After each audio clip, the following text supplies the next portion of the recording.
নমস্কার প্রিয় দর্শক, পোল্ট্রি ভিশন চ্যানেলে আপনাদের সকলকে স্বাগত। আজকের টপিক হলো শীতকালে কিভাবে আপনি ব্রুডিং ঘর টেম্পারেচার কন্ট্রোল করবেন। শীতকালে ব্রুডিং ঘর টেম্পারেচার রাখার জন্য আপনাকে ডবল কার্টেন, ডবল পর্দা, সিলিংটা কম্পালসারি করতেই হবে। এটি যদি না থাকে কোনো মতেই আপনার ফার্ম টেম্পারেচার থাকবে না।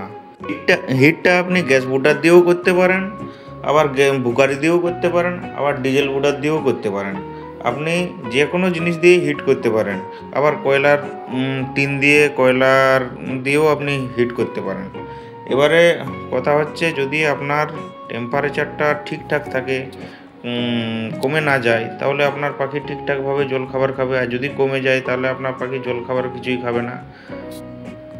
মেনলি আপনাকে পর্দাগুলো ভালো ব্যবহার করতে হবে। ছেঁড়া ফাটা পর্দা ব্যবহার করা যাবে না, কাপড়ের পর্দা ব্যবহার করা যাবে না, লেমিনেশন পেপার ব্যবহার করা যাবে না, পলিথিনের পেপার ব্যবহার করা যাবে না।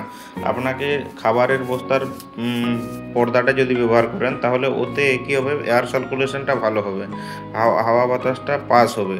আপনার পাখির ডিহাইড্রেশন বা হার্ডলিং দুটোই হবে না। ঠিক আছে, হিট কন্ট্রোলটাও ভালো হবে। পাখির অ্যাসাইটিস প্রবলেম যেটা হয়, পেটে জল জমা হয়, সেগুলোও আসবে না। আপনার মেন হচ্ছে ভেন্টিলেশনটা কন্ট্রোল থাকবে। এটি যদি আপনি লক্ষ্য করেন, তাহলে আপনার ব্রুডিংয়ে পাখিটা ঠিকঠাক থাকবে, ফিডিং ঠিকঠাক করবে, ওয়াটার ইনটেকটা ভালো করবে, আপনাকে ঠিকঠাকভাবে পাখিটা গ্রোথ দেবে। আর যদি এটা না হয়, আপনার ভালো হবে না।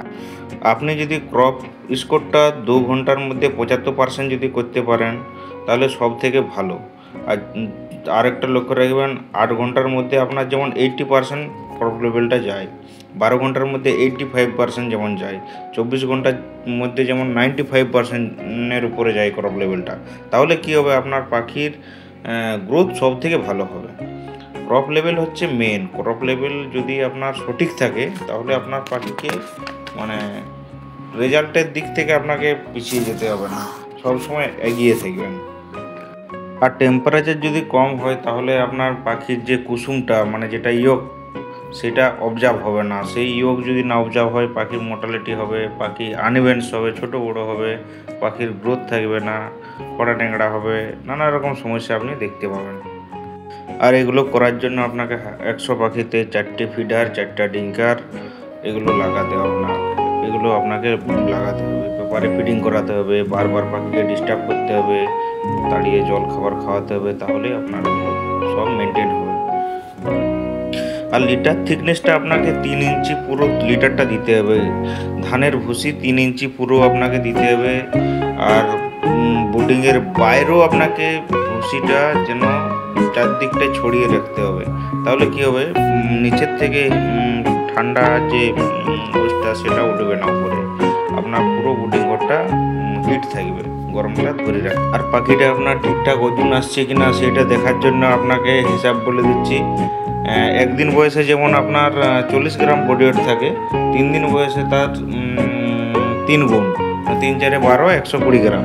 আর 7 দিন বয়সে হচ্ছে আপনার 5 গুণ, তাহলে 4 5 20, 4 5 20, 220 গ্রাম হচ্ছে আপনার 7 দিনে বডি ওয়েটটা আসবে। এটি যদি আপনার হয়ে যায়, তাহলে আপনার মুরগি 35 দিনে আরামসে আপনার 2200-2300 গড় চলে আসবে আরামসে। আপনাকে কোনো কিছু করতে হবে না, চোখ বন্ধ করে আপনার ওই রেজাল্টটা চলে আসবে। আর ফার্মের মধ্যে আপনি কিছু দেখবেন, বায়োসিকিউরিটি যাতে মেনটেন থাকে। ঠিক আছে, সকলকে অনেক অনেক ধন্যবাদ।